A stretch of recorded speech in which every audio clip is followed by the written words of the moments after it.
সামনেই কোরবানি ঈদ আছে, এটা নিয়ে আমাদের একটা চিন্তার বিষয় হয়ে আছে। পশু হত্যা আইন, এটা 1950 সালের একটা আইন, যে আইনটা সবসময় আছে। এটা নেই যে এই আইনটা হঠাৎ করে এই নতুন সরকার এসে চালু করলো। আইনটা কিন্তু 1950 সাল থেকে আছে। এটা আছে, এই আইনের উপরে গত 2018 সালে হাইকোর্টে একটা কেস ফাইল। সেই কেস ফাইল হওয়ার পরে হাইকোর্ট, মহামান্য কলকাতা হাইকোর্ট কিছু অর্ডার পাস করেন। যে অর্ডার পাস হওয়ার পরে সেগুলো কোনো কোনো জায়গায় মান্যতা দেওয়া হয়, যে জন্য এর আভাস নিচুতলায় সাধারণ মানুষ অব্দি হয়তো ঠিকভাবে পৌঁছে যায়নি। আমরা প্রত্যেকে মহামান্য কোর্টের, হাইকোর্টের, সুপ্রিম কোর্টের আমরা আদেশ মান্যতা আমরা দিতেই হবে, তো মান্যতা দিতে আমরা বাধ্য।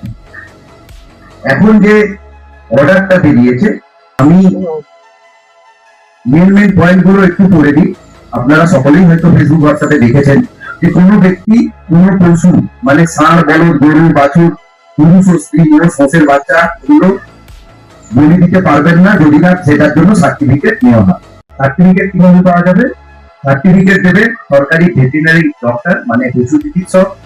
গ্রাম পঞ্চায়েত হলে গ্রাম পঞ্চায়েত সমিতির সভাপতির সই লাগবে, আর ভেটেরিনারি পশু চিকিৎসকের সই লাগবে সরকারি।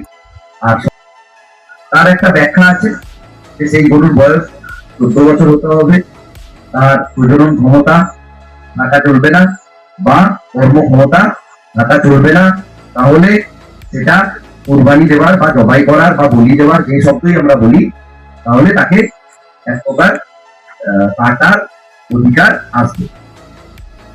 কোনো জায়গায় যদি কেউ সার্টিফিকেট পেয়েও থাকে, তাহলে সে কোনো খোলা জায়গায় বা ওপেনলি এই পশু রাখতে পারবে না। তার জন্য তাকে নির্দিষ্ট জায়গা সরকার কর্তৃক যে কসাইখানা নির্দিষ্ট করা থাকবে সেখানে যেই কাটতে হবে, নাহলে অন্যত্র নিজের মতো রাস্তার ধারে বা ওপেন কোথাও কাটা যাবে না।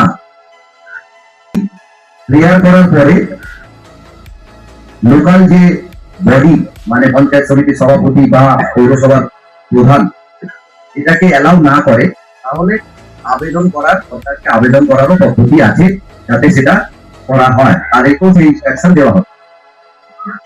এই ধরনের এই যে আইন আছে, এই আইন যদি কেউ অমান্য করে তাহলে তার 6 মাসের জেল এবং 1000 টাকা জরিমানা বা উভয় হতে পারে।